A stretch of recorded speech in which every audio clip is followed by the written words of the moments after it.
হত্যাকাণ্ডে জড়িত ছিল। আজকে মানিক ভাইয়ের রক্তের স্মৃতি জড়িত ঐতিহাসিক সোহরাওয়ার্দী উদ্যানে আমরা মিলিত হয়ে সেই শাহাদাতের স্মৃতি আজকে স্মরণ করছি।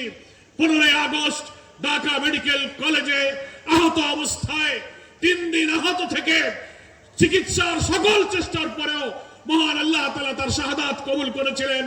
ইসলামী ছাত্র শিবির সেই শহীদ মালেকের রক্তের আমারও সংগঠন আজকে সেই সোহরাওয়ার্দী উদ্যানে আমরা এই ঐতিহাসিক সমারোহ করছি।